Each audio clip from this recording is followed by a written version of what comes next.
Bonsoir à toutes et à tous, Hanouka Sameach. On se retrouve avec Midrash et Yehuda Manito, avec Georges Spira pour continuer l'histoire des Juifs de Pologne et surtout l'histoire de Shabtai Tzvi, puisque c'est déjà le troisième cours qui porte sur le même sujet du faux Messie. Bechavot, Georges. Attends, j'allume ton micro. Voilà. Tu peux me mettre en grand après si tu veux bien. Merci beaucoup.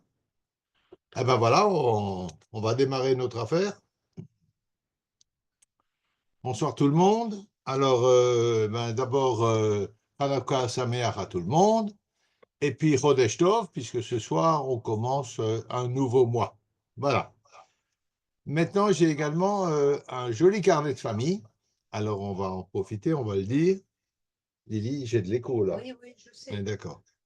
Alors d'abord, il y a les fiançailles du petit-fils de Eliane et Georges Veil. Ça, c'est la première annonce. Donc, Mazel Tov aux grands-parents et aux parents, évidemment. On a également la naissance d'un arrière-petit-enfant chez les Cizel, les parents Cizel, arrière-petit-enfant chez Evelyne et Evelyne Cizel et son époux. Et puis, dernière en date, c'est la naissance d'une arrière-petite-fille chez André et Simone Greenspan, petite-fille du Rav Ben Admon. Alors, Mazel Tov à tout le monde, c'est des bonnes nouvelles et c'est bon à prendre par les temps qui courent. Ça, c'est pour un bon Hanouka bien joyeux. Maintenant, avant de rentrer dans le vif du sujet, puisqu'on est en plein dans Hanouka, je voudrais prendre 5 minutes pour vous raconter l'histoire de Mao Tzu. Beaucoup d'entre vous connaissent cette histoire, mais je vous la raconte dans les grandes lignes parce que ça nous rafraîchit un petit peu la mémoire à tout le monde. Qu'est-ce que c'est que ce chant de Mao Tzu que tout le monde chante, tant Ashkenaz séfarade, et sur le même air en règle générale. Alors, c'est un poème qui a été écrit au XIIIe siècle en Allemagne, après les croisades qui ont été très très difficiles en Allemagne, vous le savez, dans toute la vallée du Rhin. Et ce poème a été adopté par toute la diaspora ashkenaz comme séfarade. Son auteur s'appelle Mordechai ben Yitzhak Halevi. C'est en tout cas l'auteur qu'on présuppose. C'est un homme qui est né en Italie et qui s'installe plus tard à Mayence. Il semble que son père ait été assassiné pendant les croisades. Parce qu'il y a eu plusieurs croisades, donc une des dernières croisades. Le texte de ce poème est composé de 5 strophes plus une. Et voilà. Alors, chaque strophe fait référence à un exil ou un pogrom très important et apporte un petit peu d'espoir. On commence par la deuxième strophe. Pourquoi pas la première? Vous allez voir tout de suite. La première strophe nous parle de la sortie d'Égypte. La troisième strophe nous parle de l'exil de Babylonie, Babel. La quatrième strophe nous raconte l'histoire de Pourim, fait référence à Pourim, ne raconte pas l'histoire. La cinquième strophe raconte l'histoire des Hashmonaïm. Ces 4 strophes-là sont écrites au passé. Et la première et la 6e strophe sont écrites au présent, parce qu'elles sont beaucoup plus porteuses vers l'avenir, beaucoup plus porteuses d'histoire.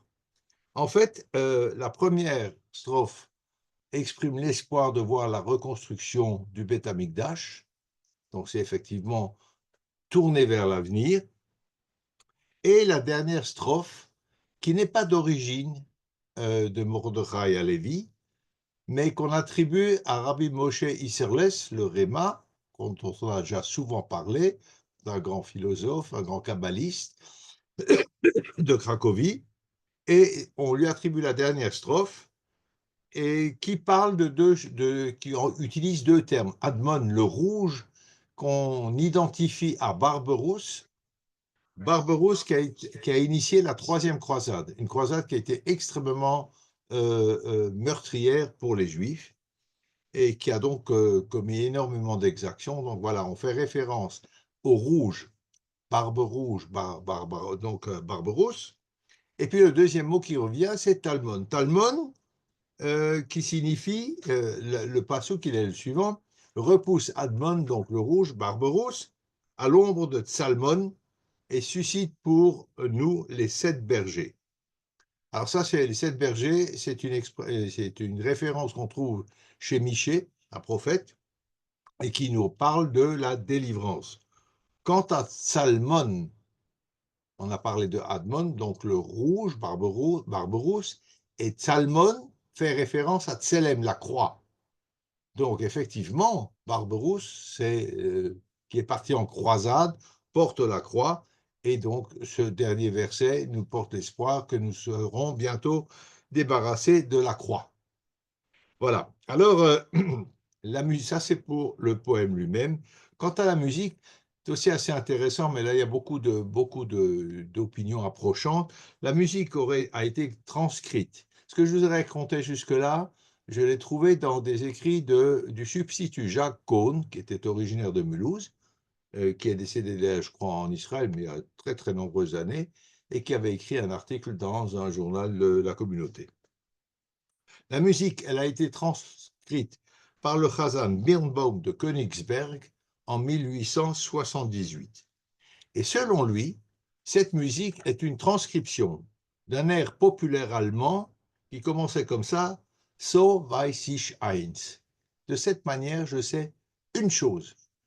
En fait, la chose en question, c'est l'unité de Dieu.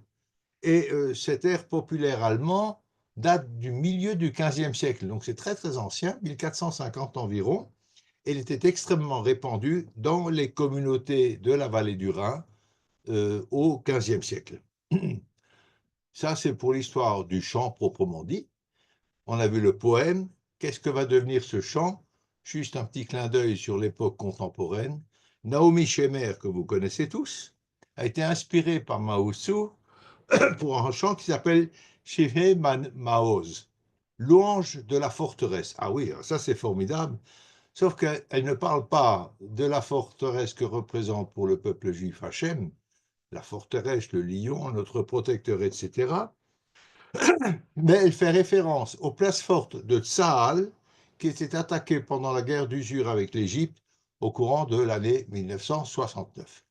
Mais les 2 premiers versets de sa chanson sont directement inspirés de Mao Tzu. Voilà l'histoire de ce poème, de ce Mao Tzu que tout le monde chante. Ce qui est étonnant, c'est la destinée de ce chant qui a été repris aussi bien dans le monde ashkénaze que dans le monde séfarade.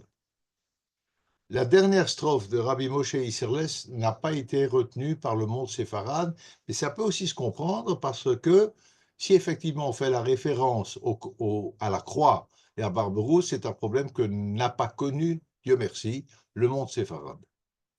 Donc voilà ce que je voulais vous dire à propos de Mao Tzu, c'est pas grand-chose, il y a beaucoup à raconter encore, mais juste pour vous donner un petit clin d'œil à Hanouka. Et puis, ben maintenant, on va quand même s'occuper un petit peu de M. Shabtai Tzvi avec un rapide résumé de ce que nous avons vu. On a parlé de sa personnalité, de son étude de la gematria, du déferlement de la Kabbale de Louria, Yitzhak Louria, dans le monde séfarade, et le risque énorme que ça comporte si cette Kabbale n'est pas bien comprise, notamment l'idée du Tzimtzum, la rétractation de Dieu pour laisser de l'espace à l'humanité, si vous voulez. Donc, c'est des notions complexes. Si elles sont mal comprises, on arrive très, très rapidement à des déviances terribles. Ce sera le cas de Shabtai Tzvi. Voilà. Je vous avais aussi dit, quand même, on parle des Juifs de Pologne actuellement. Qu'est-ce que je viens faire avec ce Shabtai Tzvi qui se balade dans le monde ottoman? Nous allons voir ce soir à quel point c'est important pour le monde polonais également. Alors, Shabtai, on l'a décrit, il chante très très bien, des romances, notamment des romances espagnoles. C'est un homme ascétique, il fascine les gens. Il s'est marié une première fois, il divorce très rapidement, il se remarie une deuxième fois, il redivorce, et il a un trait de caractère dont quelqu'un nous a expliqué que c'était un bipolaire, donc avec des sautes d'humeur, d'enthousiasme extraordinaire et de déprime.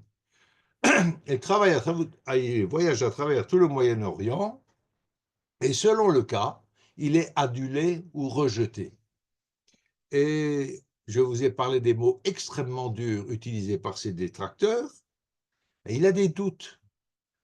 Shabtai Tzvi n'est pas un monstre d'affirmation, en tout cas dans un premier temps, et il dit « je crois, pas je suis, je crois être l'élu ».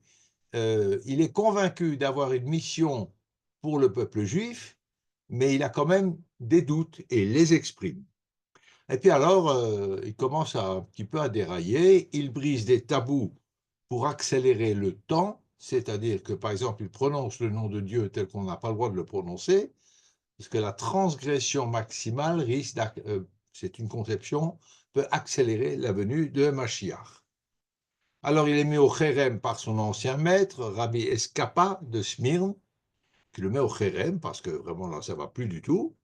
Alors de Smyrne, il part à Constantinople, tout ça se passe encore dans l'Empire ottoman. Je vous ai raconté l'histoire du faux écrit par le Sofer Yachimi, qui a sorti un manuscrit du XIIIe siècle, dans lequel il aurait lu un fils naîtra, il aura probablement écrit dedans, un fils naîtra Mordechai Tzvi, qui s'appellera Shabtai. Ça aurait été écrit au XIIIe siècle, c'est clairement un faux, mais il a soulevé des foules, cet homme. C'est impressionnant. Donc voilà, un Sofer, un homme très sérieux, qui va littéralement commettre un faux. Après, il se rend à Salonique. Évidemment, il va dans les synagogues, mais il se balade aussi dans le bazar, dans le port, dans le chouk, là où, d'après la tradition, une tradition, se révélera un jour le Mashiach, et peut-être aussi le Mahdi de l'islam, qui est cette espèce de prophète que l'islam attend encore aujourd'hui, le calife caché, quelque chose dans ce goût-là. Voilà, et puis il passe à une étape suivante. Il célèbre quelque chose qui n'est pas a priori totalement interdit, mais qui est choquant.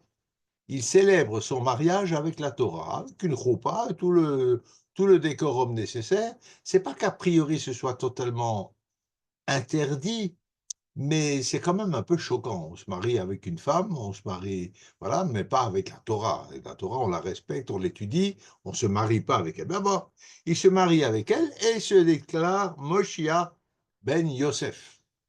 Ben Yosef, vous savez qu'il y a deux Messies, Moshiach ben Yosef et le définitif Moshiach ben David.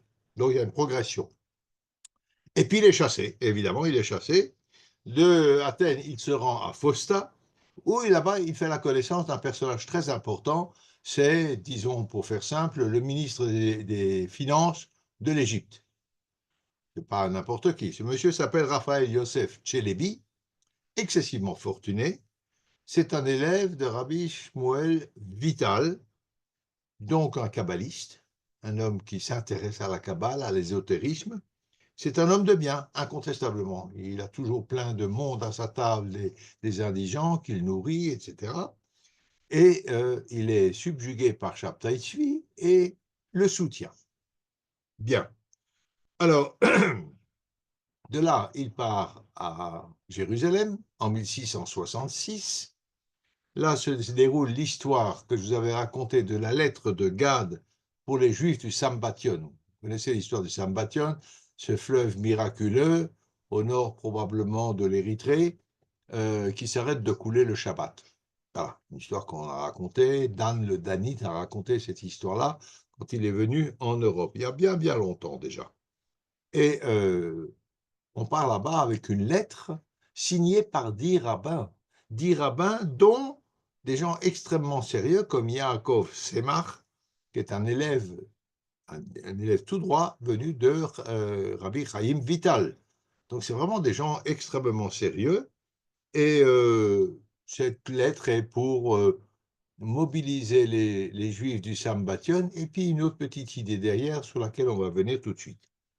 Alors Shabtai, pendant ce temps, il pleure, il prie, il chante, et les Juifs de Jérusalem sont dans une situation économique tout à fait dramatique. Les Juifs du Sambation sont censés être sollicités pour envoyer de l'argent pour les Juifs de Jérusalem qui ont presque plus de quoi manger.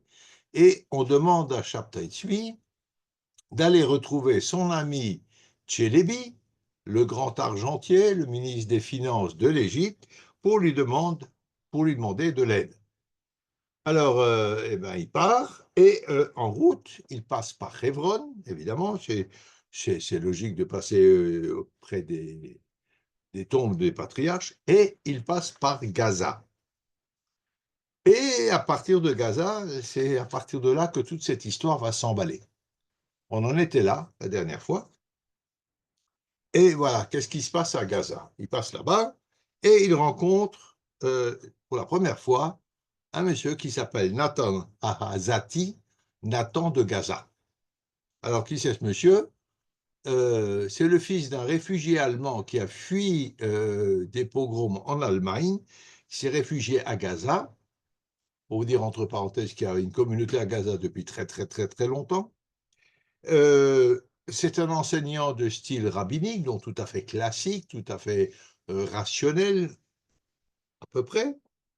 Et il est marié, Nathan de Gaza, à la fille d'un monsieur qui s'appelle Shmuel Lissaboua, un juif très aisé, un admirateur de Nathan, et lequel Nathan est ébloui par la fille de Lissaboua, qui est une très très belle femme, et il est complètement sous la coupe de cette jeune fille qu'il va épouser d'ailleurs. Il en perd tout bon sens. Il perd sa boussole, voilà, et il rêve, il rêve. Il rêve que bientôt le Messie épouserait sur le Sambation. Ah tiens, on va retrouver notre fleuve, le Sambation.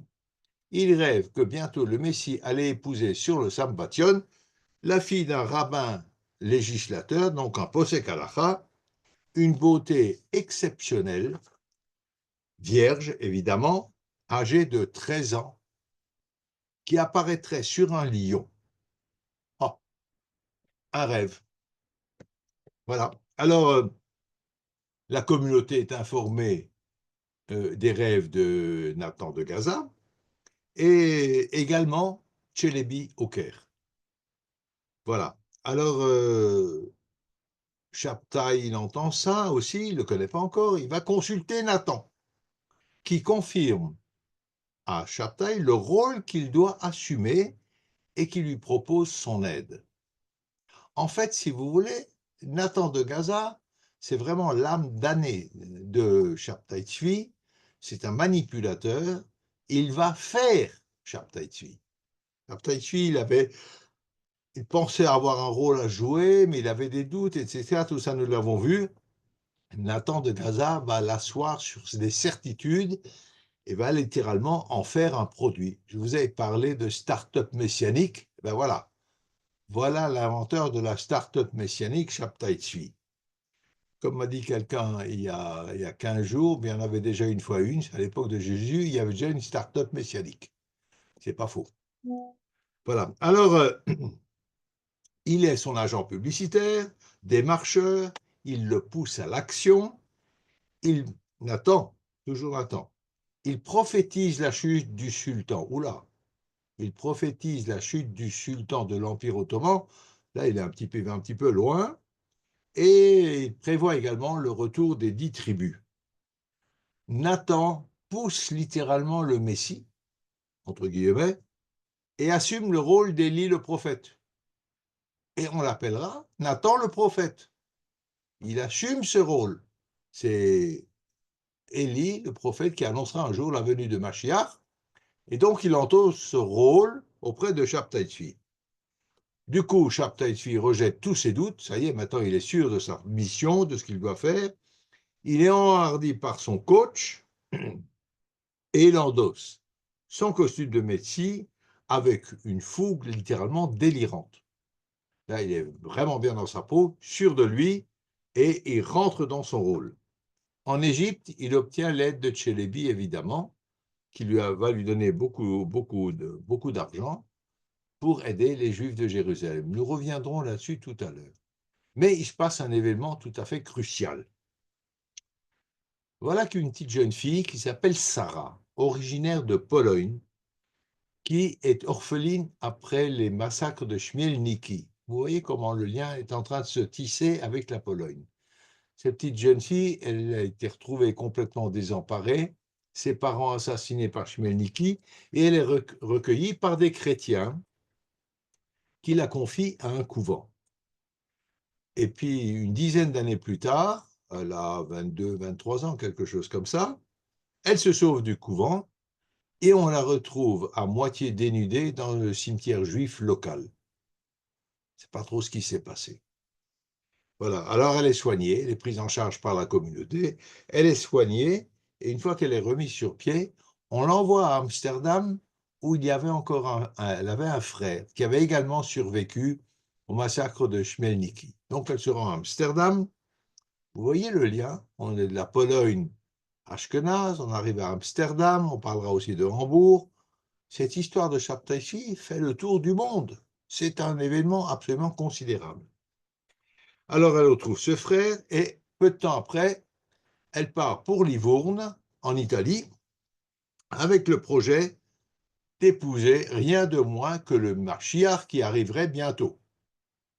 On est vraiment dans un monde très perturbé et de gens un petit peu starbés, comme on dit aujourd'hui, un petit peu détraqués, désaxés, irrationnels. Donc voilà, elle va épouser le Mashiach. Elle a une histoire dure quand même, cette jeune fille. Alors on peut aussi comprendre. Mais c'est vraiment un phénomène un peu particulier. Elle est d'une beauté extrême, exceptionnelle, mais elle a aussi une vie complètement déréglée. Ses mœurs sont abominables, elle couche avec n'importe quel admirateur qu'elle rencontre, sans aucune hésitation, elle est indépendante, elle est fougueuse, et tous ses traits de caractère, son côté sulfureux, sa beauté exceptionnelle, font grand bruit en Italie et jusqu'en Égypte. Ah oui, ah, ça tombe bien parce que en Égypte, figurez-vous que suite à un rêve de Shabtai Tzvi, comme les choses se font, il rêve qu'il se voit épouser une vierge polonaise. Ah oui, mais problème là, la demoiselle en question, Sarah, elle est tout sauf vierge. Et puis elle n'a pas 13 ans. Puis elle n'est pas sur le Sambatyon. Ben, c'est pas grave. On s'arrange. Voilà ce qu'il dit. Vierge ou non, comme le prophète Oshéa, qui épousa une femme de mauvaise vie, dont la mauvaise vie était symbolique d'Israël qui se complaît dans les péchés, je me dois d'épouser une prostituée. Ben voilà, il a résolu le problème. Son rêve, c'était une vierge de 13 ans sur le Sambatyon. Ça devient à peu près une prostituée qui vient de Pologne et qui doit avoir 25 ans environ. Alors, on joint cette jeune fille, on la ramène et, fatalité messianique, évidemment, le mariage est célébré dans la maison même du protecteur de Shabtai Tzvi, M. Tchelebi, Yosef Tchelebi, qui met sa fortune à la disposition du Mashiach. Vous imaginez ce que ça veut dire? Voilà un homme, grand argentier, ministre des Finances d'un pays important comme l'Égypte, qui rend des comptes à la cour ottomane, donc c'est un homme solide, rationnel, qui calcule, homme d'affaires, il met spontanément sa fortune à la disposition de Shabtai Tzvi pour un véritable spleen. Voilà, ben, c'est arrivé. Et ce qui est assez marrant, c'est que la beauté de Sarah a ramené beaucoup plus d'adeptes à Shabtai Tzvi que son baragouinage et son baratin. Elle est tellement belle qu'elle subjugue les foules, encore bien plus que lui-même. Alors, ben, bon, tout ça c'est bien, on s'est marié, tout va bien, ben, il faut rentrer à Jérusalem, on l'a quand même. N'oubliez pas, il est venu de Jérusalem chercher des fonds pour aider la communauté. Donc, il repart avec une escorte, avec une épouse complètement délurée, avec la fortune de Tchélébi, et en plus 4000 talents qu'il a reçus de la communauté juive d'Égypte pour aider les Juifs de Jérusalem. Et il arrive en triomphant à Jérusalem. Tout de suite, il fait preuve de ses largesses pour tous ses partisans, distribue beaucoup d'argent, il les aide, mais il se détourne immédiatement des rabbins de Jérusalem qui sont des gens réputés, qui sont des gens de qualité. Il s'en détourne. Il a franchi une ligne rouge, mais ce n'est pas la pire, il y a beaucoup plus grave qui va venir. En tout cas, il coupe les ponts avec le judaïsme institutionnalisé, si vous voulez. Alors, c'est qui ces rabbins de Jérusalem? Ce n'est pas n'importe qui. Yaakov Tzemach. Ah, Yaakov Tzemach, rendez-vous compte, c'est ce rabbin qui avait contresigné une lettre apportée par Gad pour les Juifs du Sambation, pour aider les Juifs de Jérusalem, c'est vrai, mais il savait que c'était piloté par Shabtai Tzvi déjà. Donc, ce Jacob Tzemach est un de ces rabbins très sérieux, dont se détourne Shabtai Tzvi, Abraham Amigo, Samuel Garmizan et Yaakov Hagiz. Ce sont des noms que vous avez pu déjà entendre à droite ou à gauche, ne serait-ce que par des noms de rues à Yerushalayim. Alors ces rabbins, ben, ils le frappent de Kherem, évidemment, et Nathan de Gaza, c'est pas Shabtai Tzvi, mène la contre-offensive. Lui, c'est un battant. Et il décrète, extraordinaire, il décrète que la capitale du judaïsme ne serait plus Jérusalem, mais Gaza. Ah, il fait un petit peu fort là quand même. Donc Gaza, capitale sainte, et il invite Shabtai Tzvi à venir à Gaza. Sauf que lui, il a envie de retourner à Smyrne, c'est sa ville natale, et on l'attend à Smyrne. On l'attend parce que une partie de la communauté a commencé à adhérer à ses croyances, et donc il s'y rend avec son escorte, avec son épouse, avec Nathan. D'abord, il passe par Alep, et il emmène également un homme à tout faire qui est un ami d'enfance, qui lui sert de secrétaire, qui organise des cérémonies, qui s'occupe de toute l'intendance, qui s'appelle Samuel Primo. On a déjà cité son nom lors du deuxième cours. C'est un ami d'enfance, il en a 3. Et il arrive à Smyrne sous les ovations de la population. Sauf que il est très provocateur. Et ces provocations, le scandale qui est attaché à son nom, provoque également des troubles dans la ville de Smyrne. Alors, il galvanise les foules des bas quartiers, du port, du chouk, et il a un charisme fou, cet homme. Il a un charisme fou qui s'affirme de plus en plus. Les foules sont transportées, envoûtées, l'écoutent chanter de sa très belle voix, et il chante des pioutimes et surtout des romances espagnoles qui ont été amenées par les ancêtres de ces juifs séfarades, donc juifs d'Espagne. Sa réputation va aller très loin, elle va aller jusqu'en Pologne. On entend parler de lui. Et des juifs de Pologne commencent à se préparer en vendant leurs biens pour rejoindre le Mashiach quand il sera à Yerushalayim. C'est là la connexion entre Shabtai Tzvi et la Pologne, mais pas seulement, nous verrons plus tard où se situe cette connexion. Et voilà ce qu'il dit. C'est pris dans ses écrits. Oui, je vous le dis, toute frénésie est salutaire, tout excès mène à la sanctification. Le péché, le chet, l'interdit, que j'autorise et que je recommande, et qui est révélation. N'hésitez plus, les temps sont mûrs, donnez-vous corps et âme, chantez, célébrez la gloire. Donc voilà, il appelle tout le monde à transgresser tous les principes du judaïsme, parce que ça va accélérer la venue du Mashiach, et on est sur le point qu'il arrive. Alors il se passe des scènes absolument délirantes. On embrasse ces mules brodées de fils d'argent, là. Il se métamorphose en poète, en musicien, en charmeur. Et c'est un type qui est très costaud, très fort, et il fait la preuve de sa force peu commune en faisant quelque chose de très grave. Un Shabbat, il brise les portes d'entrée de la synagogue à coups de hache. Imaginez ce que ça veut dire. Il brise les portes d'entrée de la synagogue à coups de hache, il la ramène en allumettes, sous les acclamations d'une grande partie de la communauté, et les portes sont brisées, la synagogue est ouverte. En faisant ça, il brise les derniers tabous, il coupe les ponts derrière lui, il a franchi le fleuve, il a franchi la ligne rouge, il ira encore plus loin que ça. Mais c'est déjà excessivement grave. il franchit les derniers tabous qu'il viole sans vergogne, avec un ultime affront, un acte rituel qui doit permettre d'accéder à la connaissance. C'est toujours cette idée que si on rentre à fond dans le péché, on arrive à la connaissance et on accélère la venue du Mashiach. Tout ça, c'est une incompréhension, ou plutôt une mauvaise compréhension des textes kabbalistiques. Je vous ai dit tout à l'heure, mal compris, ils peuvent nous amener à dériver complètement.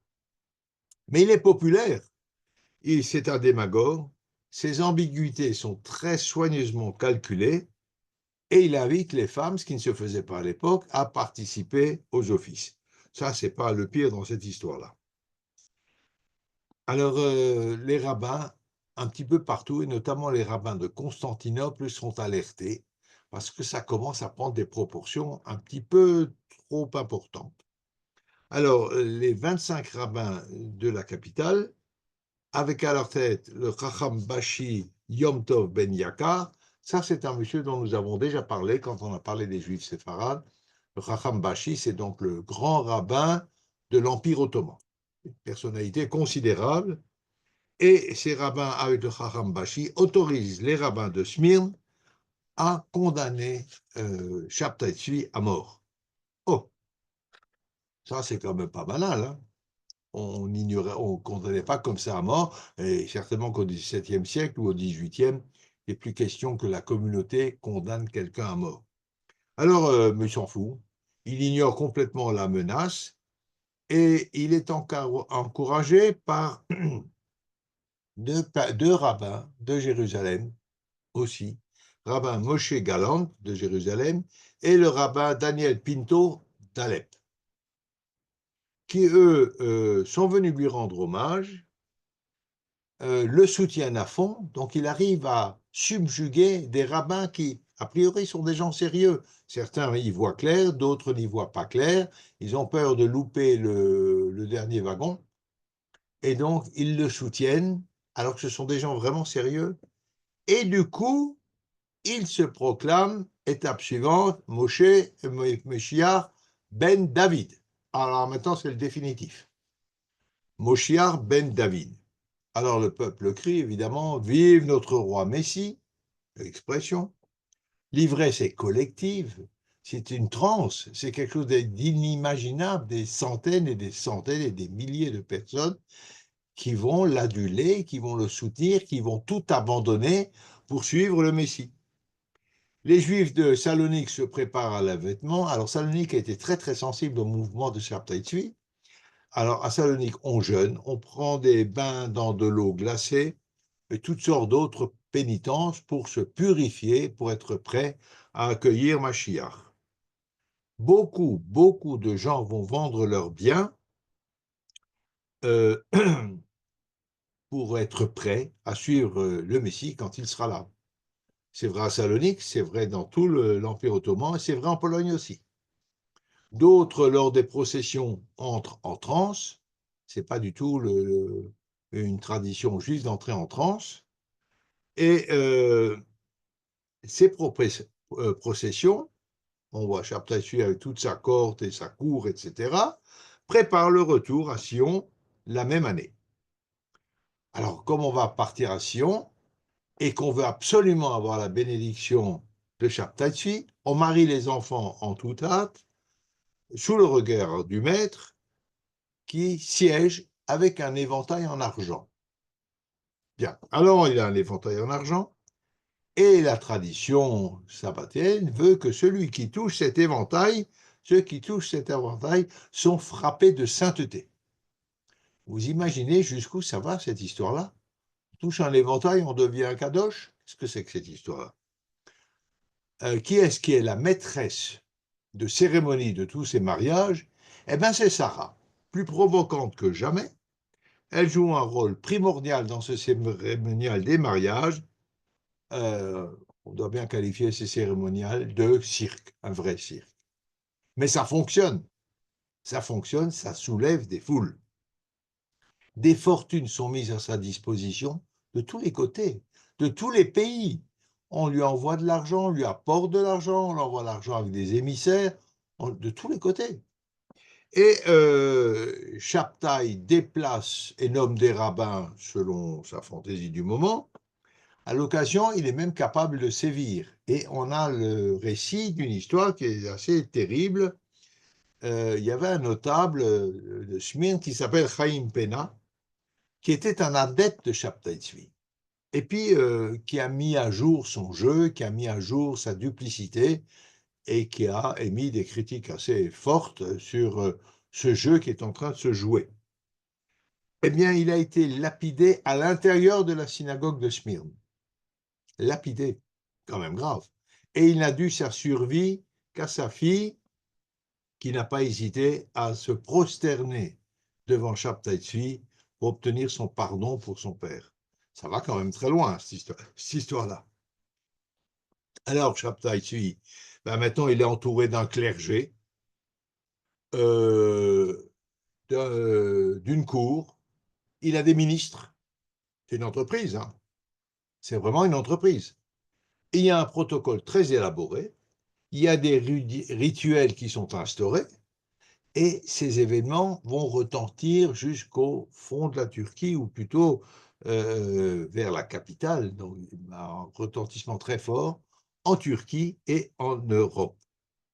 Alors, au-delà de la population, à la limite, on peut admettre que la population soit crédule, soit facilement influençable, mais l'euphorie gagne aussi certains cercles rabbiniques, ça c'est absolument incroyable. À Jérusalem, à Alep, à Hambourg, à Amsterdam, mais vous vous rendez compte où ça va cette histoire-là? À Hambourg, on a des rabbins ashkénazes, on a aussi une communauté séfarade. Pareil à Amsterdam, des gens de qualité, et qui sont subjugués par ce qu'ils entendent de ce Shabtai Tzvi. Et en décembre 1665, Shabtai Tzvi annonce dans la synagogue de Smyrne, écoutez bien, l'abrogation de tous les commandements. Donc, Kashrut, Shabbat, Chagim, tout ce que vous voulez, abrogé. Il se déclare loin d'Akadosh Baruch Hu, loin d'Hachem, donc le Messie. Et puis Nathan, tout ça, il est piloté par derrière, par Nathan, par Sarah, sa femme. Nathan compose une prière pour notre Seigneur et Roi. Ben voilà. Et tous les tzoms, sont remplacés par des festins, eh bien évidemment, puisque toutes les lois sont abolies. Et plein de gens, ce que je vous ai déjà dit, vendent leurs biens pour être prêts pour l'échéance.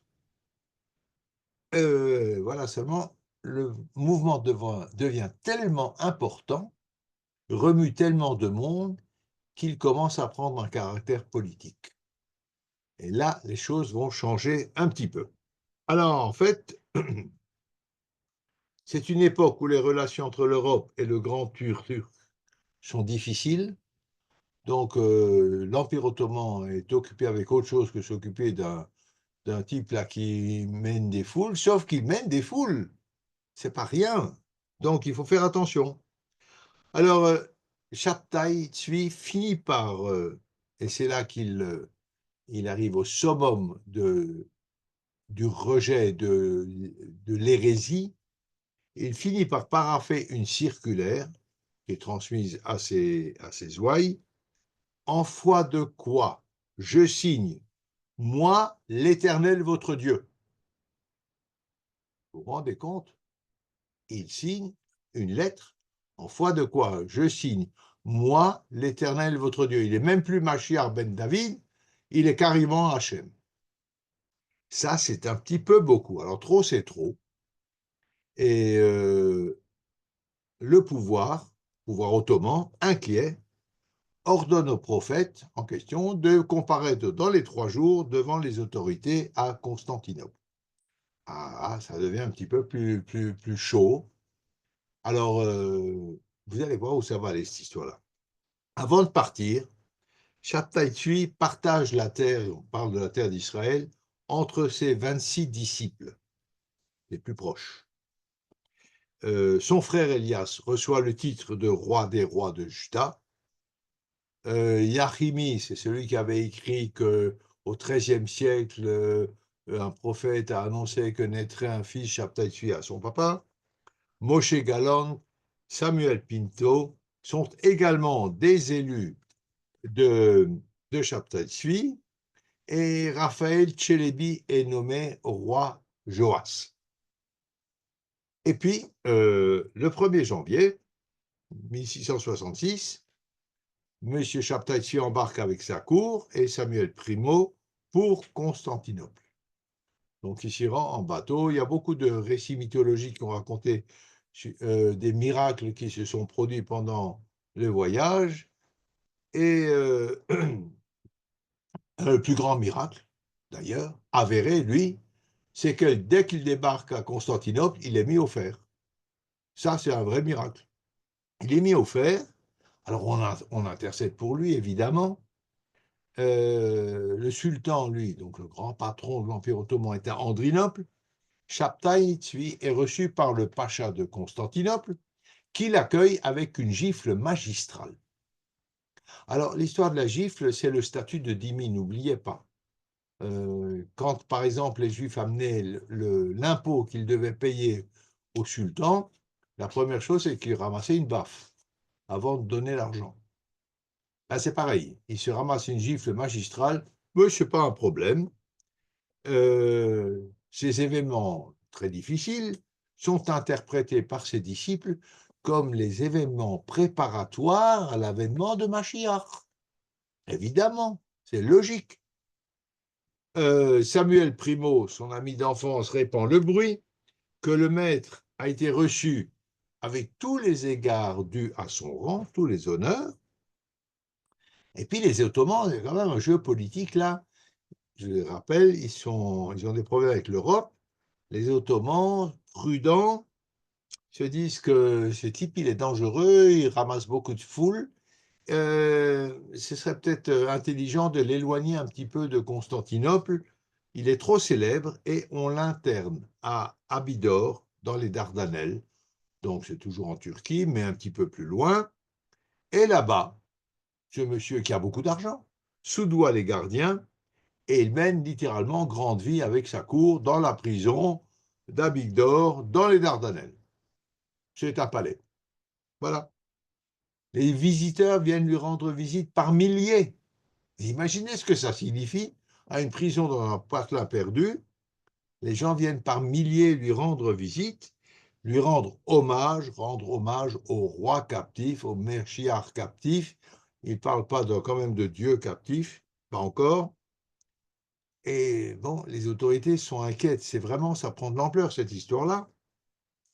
Elles sont prudentes, elles essayent de pactiser avec lui, de trouver un modus vivendi, parce qu'il y a un grand problème, c'est qu'il a décidé de partager la terre d'Israël entre ses 26 disciples. Donc, il a disposé d'un bien qui appartient à l'Empire ottoman. C'est exactement le même cas de figure qu'il y a eu en son temps avec Jésus, qui s'est déclaré roi des Juifs, un titre que pour l'occupant romain était inacceptable. Et la raison de l'exécution de Jésus, c'est qu'il s'est affublé d'un titre que les Romains politiquement ne pouvaient pas accepter. Le roi de Jérusalem, le roi d'Israël, c'est l'empereur de Rome, et voilà un jeune homme qui se prétend roi d'Israël. C'est politiquement inacceptable pour l'occupant romain. Résultat, il a été exécuté. C'est le même problème ici. Shabtai Tzvi a disposé de la terre d'Israël en la partageant en 26 parcelles pour ses disciples. Il dispose d'une terre sur laquelle il n'a aucune autorité. En d'autres termes, il heurte de front l'autorité ottomane. C'est inacceptable. Politiquement inacceptable. Oui, mais alors, embêtant, il a beaucoup de monde, beaucoup de gens le suivent. Jésus, il n'était pas tellement suivi. Il y avait quelques adeptes, bien entendu, mais ce n'était pas des foules considérables. Là, c'est beaucoup, beaucoup de monde à travers tout l'Empire ottoman et même en dehors de l'Empire ottoman. Même dans cette Europe avec laquelle l'Empire ottoman a des problèmes politiques. il faut quand même faire un petit peu attention. Alors on essaye de pactiser avec lui. Mais il se sent tellement soutenu par les adeptes qui viennent le voir dans sa prison qu'il reste totalement intransigeant sur ses positions. Qu'est-ce que voulaient les Turcs? Qu'ils disent, oui, non, non, je n'ai pas le droit de partager la terre d'Israël, je demande à l'autorité ottomane de bien vouloir attribuer tel secteur à un tel, un tel, un tel. Ouais, mais ça, il le refuse. C'est moi le patron, c'est moi qui décide qu'on fait de la terre d'Israël. Ben, ça passe pas très bien. Alors, de sa prison devenue un palais et son quartier général, littéralement, il institue de nouvelles fêtes, de nouvelles cérémonies. Le jeûne de Tisha B'Av, le jour de sa naissance, devient un jour de réjouissance, et c'est logique.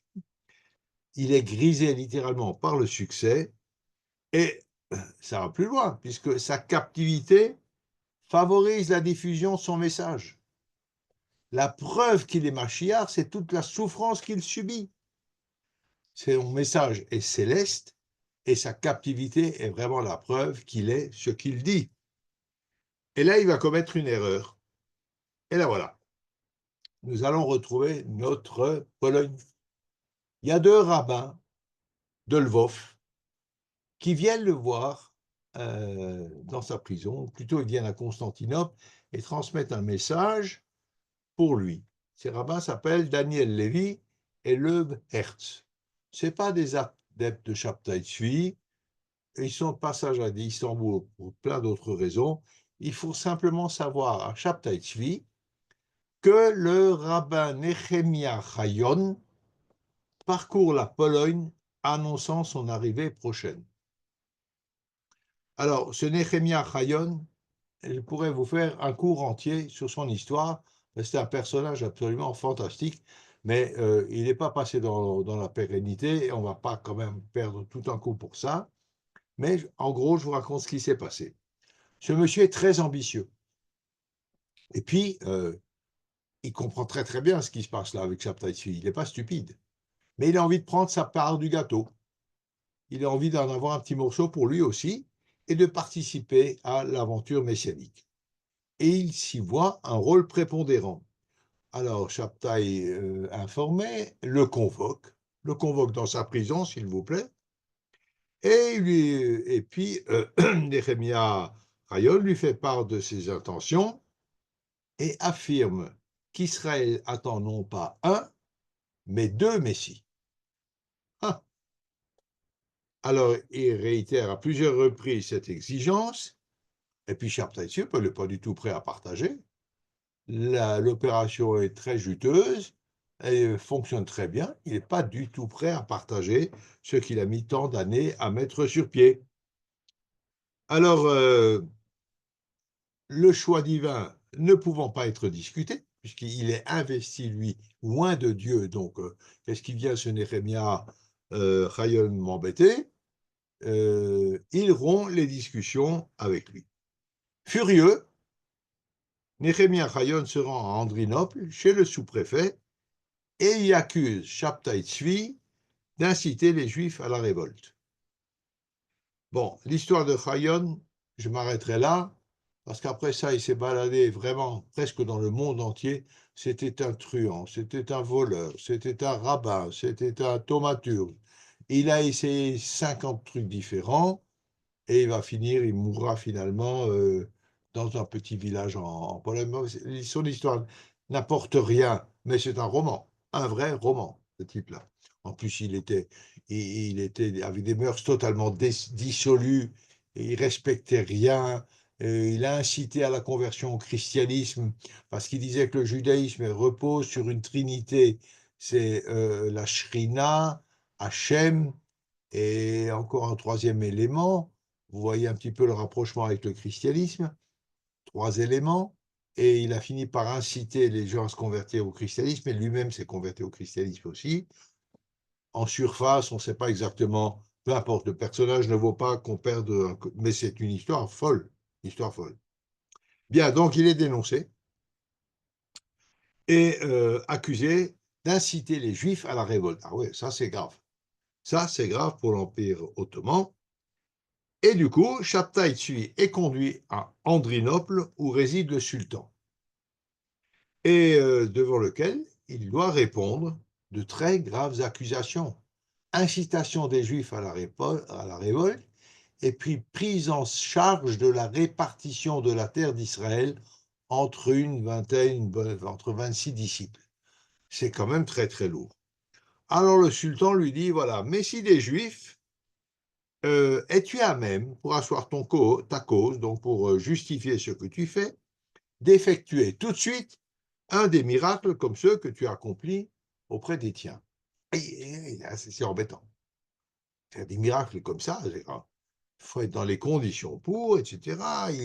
C'est très difficile. Alors Chaptatuli répond, non, Votre Altesse, il faut comprendre, pas aujourd'hui, je ne peux pas aujourd'hui, il faut que je sois dans les conditions nécessaires pour ça.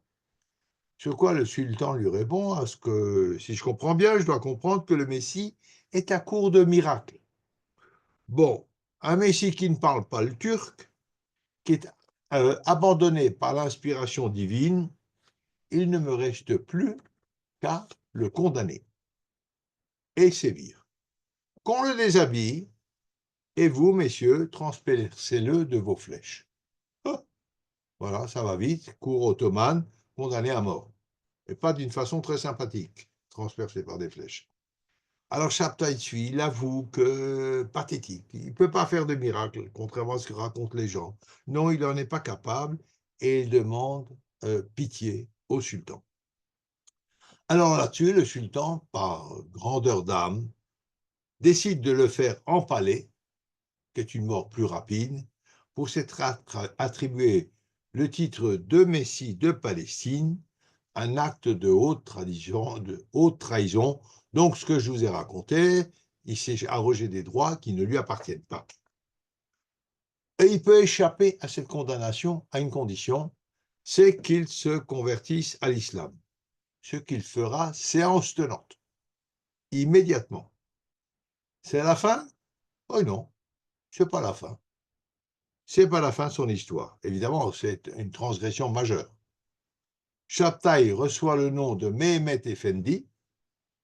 Il reçoit une bourse d'argent, parce qu'on le remercie pour sa conversion, et un poste de gardien du sérail avec un salaire.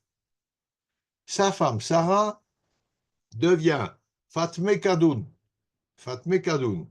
Elle se convertit sans problème et reçoit une foule de cadeaux de la part de la sultane.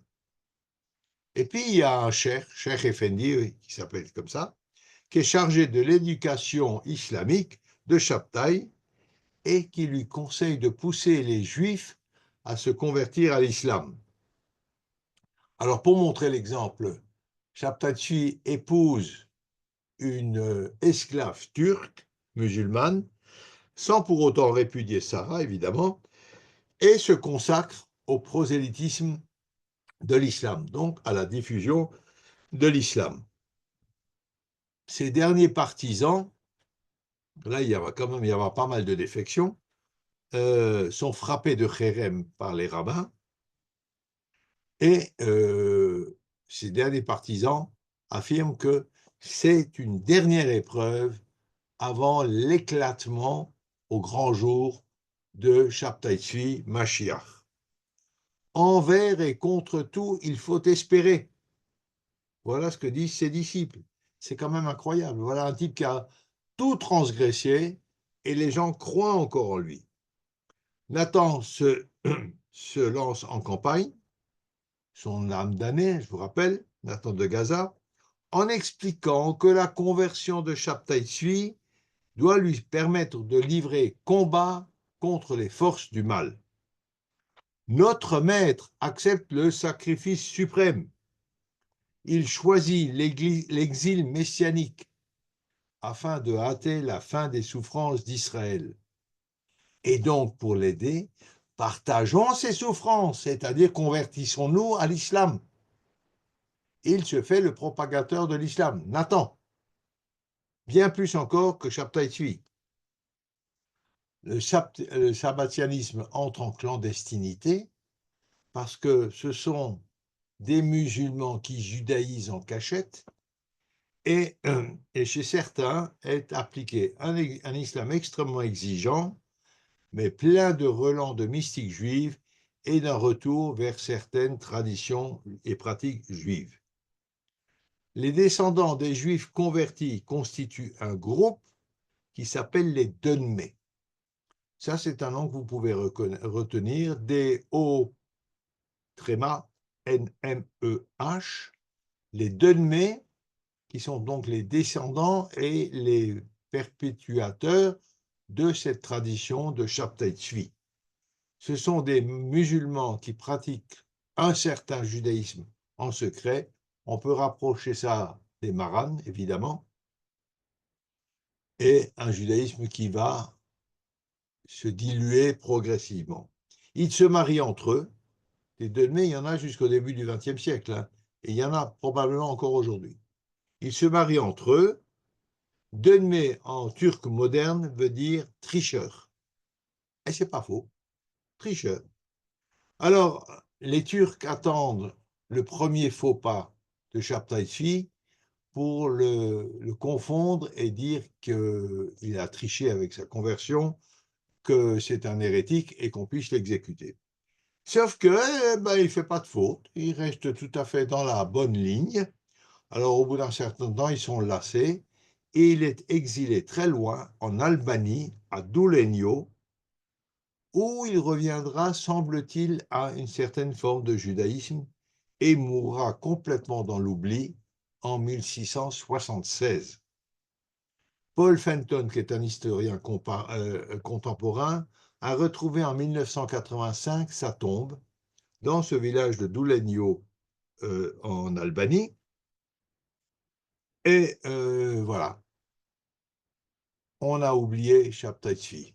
On a oublié, mais pas du tout. Mais pas du tout. Cette histoire va durer encore un sacré bon moment. Cette aventure a provoqué une telle onde de choc à travers toute la judéité du monde, de diaspora, une onde de choc désastreuse, catastrophique, que par la suite, il y aura d'autres schismes qui vont naître. Mais surtout, une des réactions à cette histoire-là, mais ça, on ne va pas en parler maintenant, c'est pour un tout petit peu plus tard, une des réactions sera le chassidisme. Le chassidisme qui n'a rien à voir avec un faux messianisme, c'est tout à fait autre chose, mais c'est une des réactions à cette affaire de Shabtai Tzvi. Or, le chassidisme, il est apparu en Pologne. Donc, s'il est apparu en Pologne, c'est que la Pologne était très fortement impactée par le rôle de Shabtai Tzvi. Il y aura encore quelques messies Dunmé, des charlatans qui se prétendent la réincarnation de Shabtai Tzvi, et ils feront en définitive le lien avec le franquisme. Beaucoup d'adeptes de Shabtai Tzvi reviendront vers le judaïsme quand même, et à un moment ils vont y voir clair, reviendront vers un judaïsme orthodoxe, mais notamment si le chassidisme a pu naître, c'est parce que ces juifs étaient un peu perdus en revenant. Donc le chassidisme les a canalisés. Et puis, cette aventure pose évidemment énormément de questions sur comment on a pu en arriver là. Alors, Shabtai Tzvi est mort, mais son souvenir demeure et provoquera l'apparition d'un paquet de faux messies. Vous savez combien il y aura de faux messies dans les 150 ans qui vont suivre? Il y a 129 faux messies qui vont apparaître dans le monde juif. Donc ce soir, on s'arrête là. Et au prochain cours, on va parler de quelques faux messies. Ne vous trompez pas, je n'ai pas perdu de vue qu'on doit se promener en Pologne. Seulement, ils vont apparaître en Pologne aussi. Et le summum de cette histoire-là sera l'affaire de Jacob Frank, qui là vraiment est allé très très loin dans le rejet du judaïsme. Mais c'est une autre histoire sur laquelle nous déboucherons à la fin de cet épisode. Voilà pour ce soir. Et on se retrouve dans 15 jours. Suite de l'affaire de Shabtai Tzvi. Voilà, vous pouvez poser vos questions.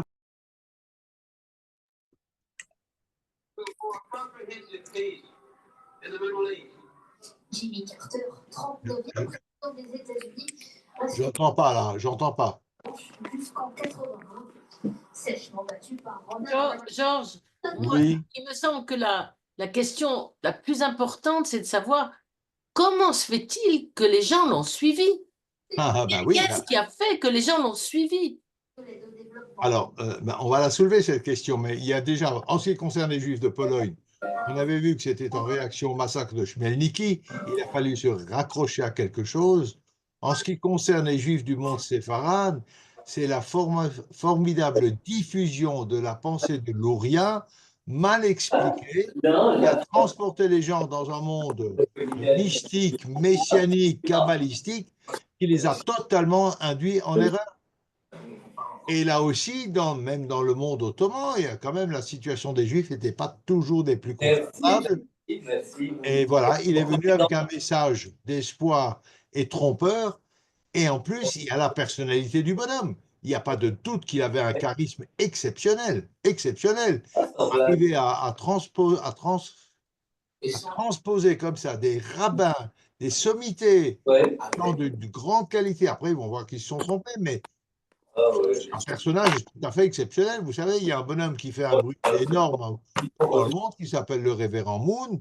Je ne sais pas quel est son message, je ne l'ai jamais suivi, mais il a des millions d'adeptes. Des millions d'adeptes.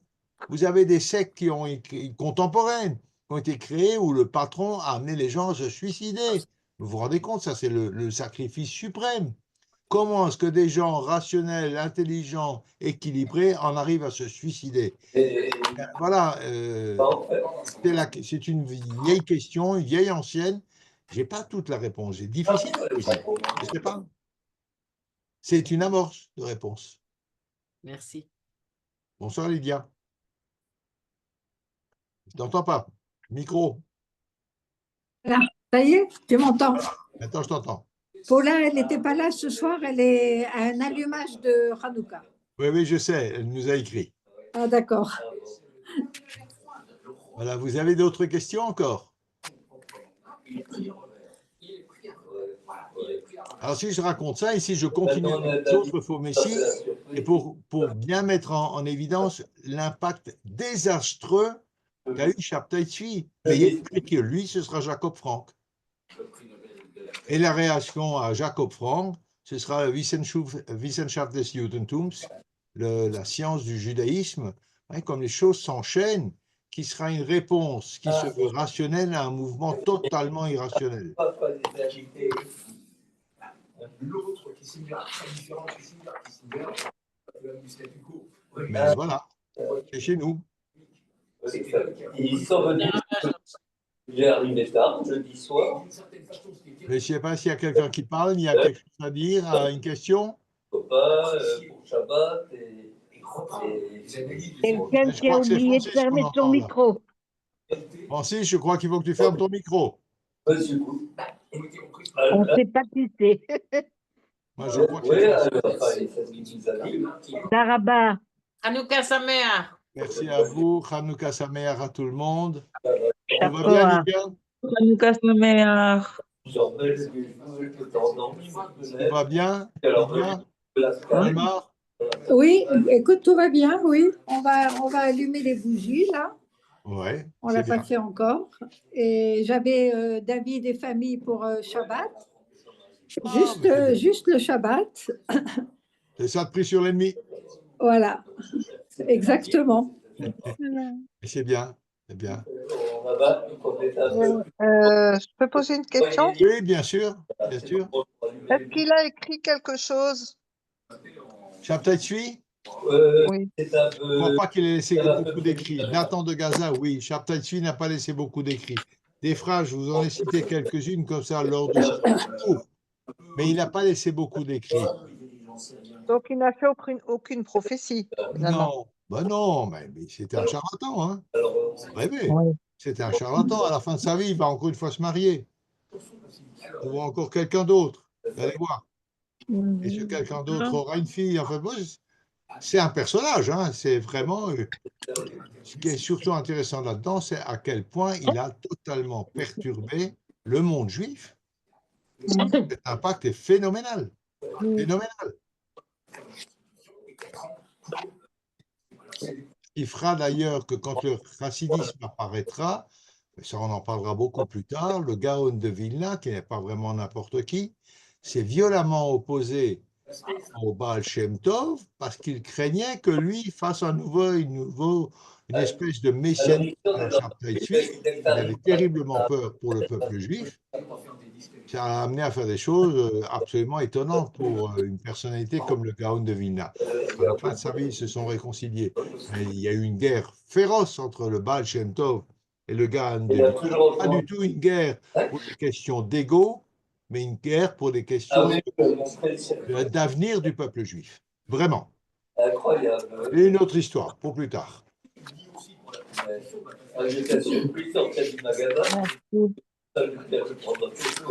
Voilà.